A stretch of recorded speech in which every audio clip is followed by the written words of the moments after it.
final map on the showdown of these two. Well, the buggy mineral patches, as we see. Seen a couple of bugs today. The plates, the mineral patches, the ramps, all things which will hopefully get picked apart and fixed before the beta is finished. That being said, welcome back. Spawning in the bottom right corner of the map in the Lycan League, we have the green Zerg player Blast, but really known as Tefel. Never left as the pink Zerg. It's Zervas. Alright, so Zervas had a pretty convincing win when it came to Lings, but I really feel that game number one, to me, it was more about the fact that Tefel played really greedy. Like, that fast third hatchery, that was cool and all, but it was never something he was going to be able to defend against heavy early aggression like that. It would have been worse if Zervas had just straight up 12 pulled too or something crazy. Yeah, something crazy, which we're not quite sure exists, but maybe. He might try and... no. Because you're right, like, the first map, it was just not a one that you could really easily defend. The second map you could, so yeah, go do it there, but we are on Coda, and the third map is, yet again, going to be hard to defend, you know, easily. If he wants a third, yeah. If he wants one, right? You know, if he tries that tactic again, definitely Zervas will dedicate more than he did last game.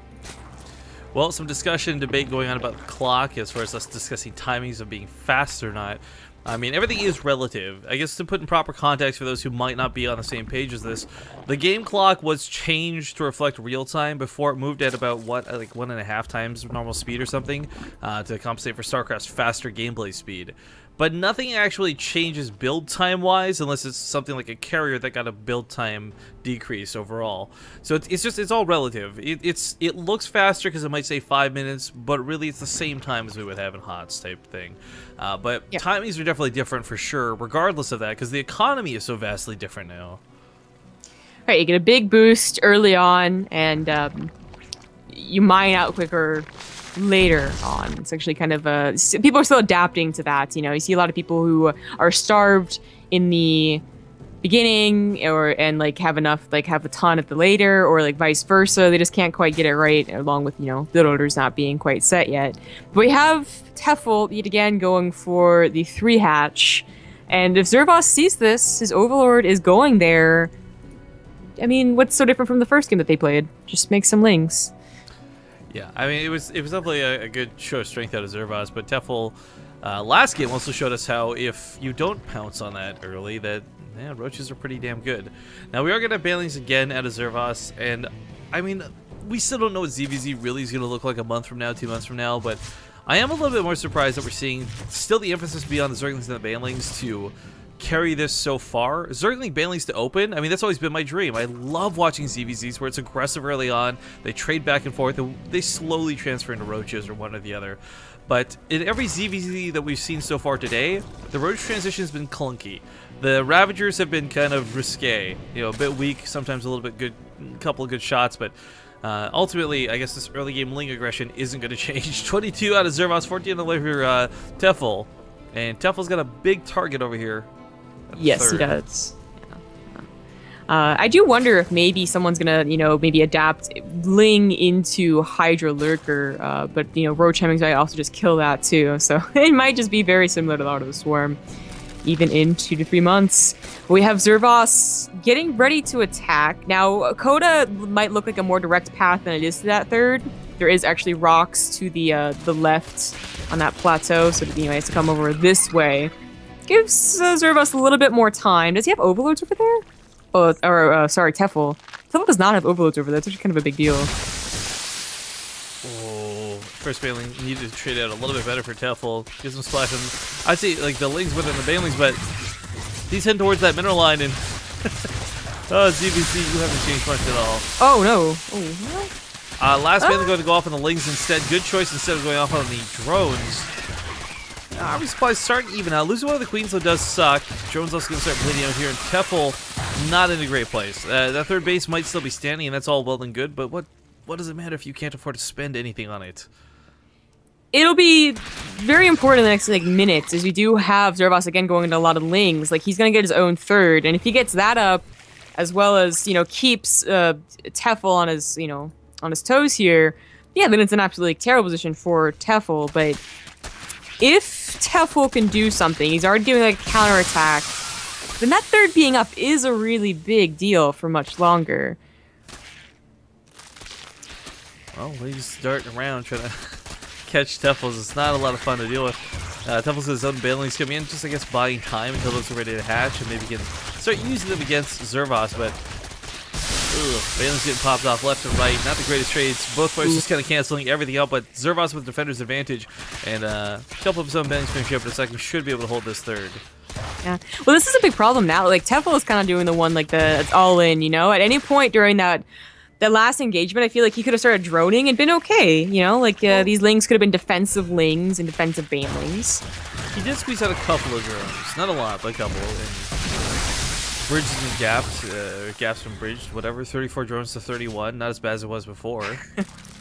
No, but like seriously, like 22 lings though could have been however many drones, and he actually would have been in a good position. And he would have been able to defend, but instead, I think he might think that Zervas has more drones than he really does. First of all, you know, is in a bigger lead, and now seeing that the third is now done, he's probably feeling very pressured to kill that. Where in all honesty, it wasn't that much of a pressure, at least in my opinion. As a pro Zerg, you made up a different one.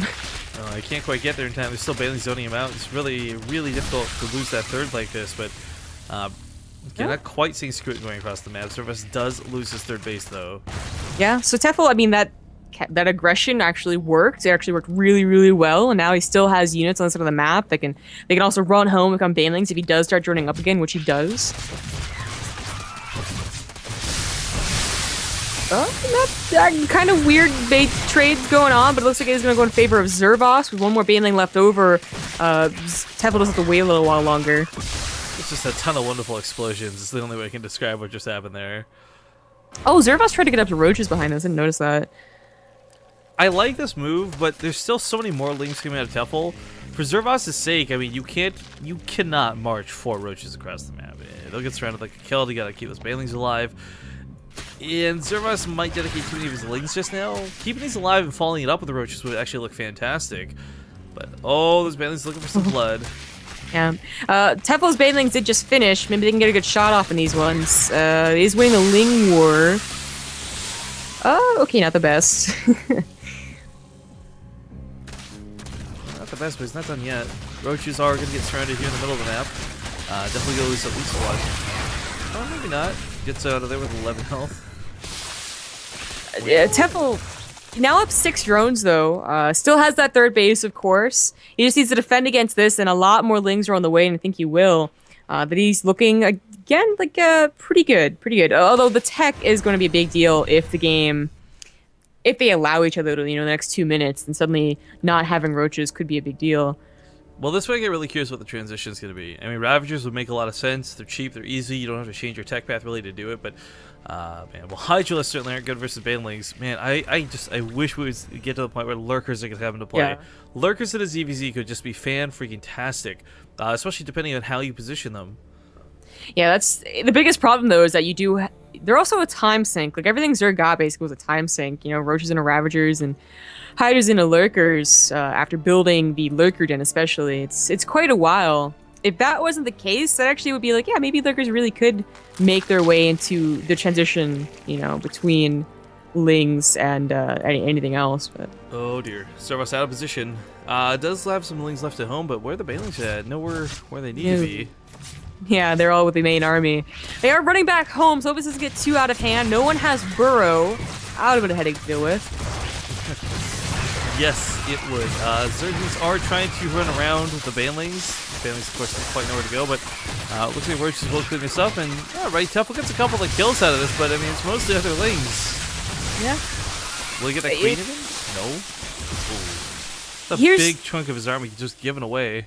Yeah, exactly. Like, Tefel suddenly just dips down in army supply, and the Roach, his own Roach transition was kind of late. He's trying to get him now, but he's actually run out of gas. Oh, no. Did not account for the transition, I suppose, or how many banelings he had made over the course of this game. Is only on still 2 gas guys, or 3 actually. There's one at the third too, but it's only 60 gas, man, and he has so many minerals right now. Just quick answer in chat. Someone asking, is Nurture still going to play today?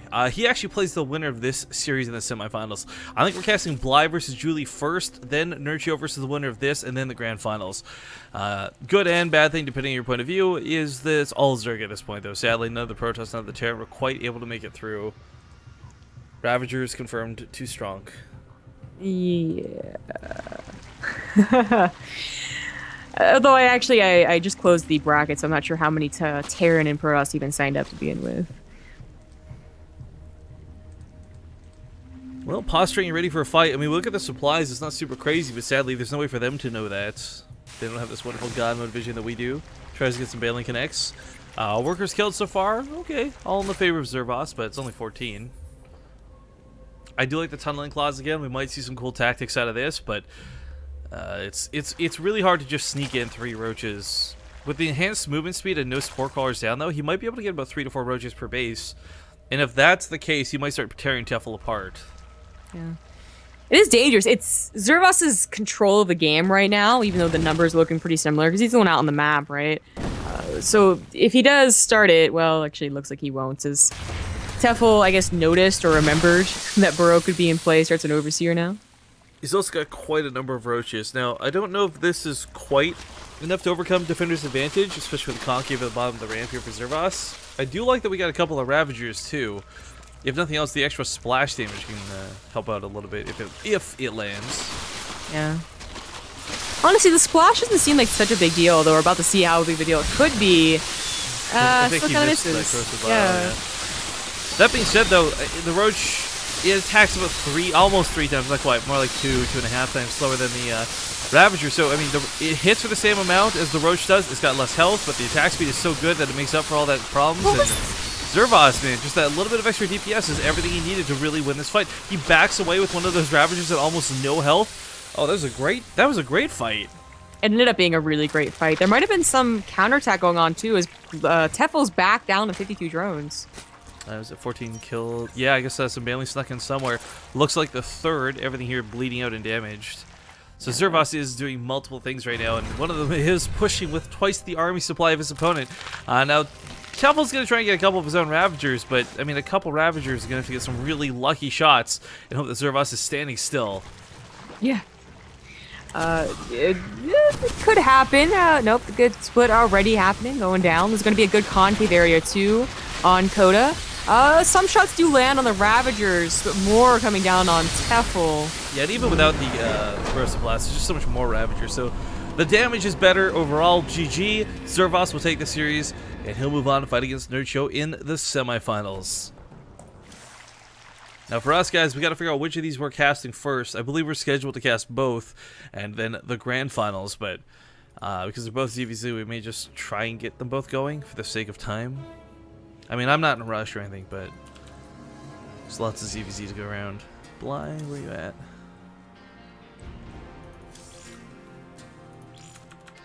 Alright, guys, we're going to play 2 minutes of commercials while we swap series. Stick around. We'll see you in 2 minutes with, I know we probably like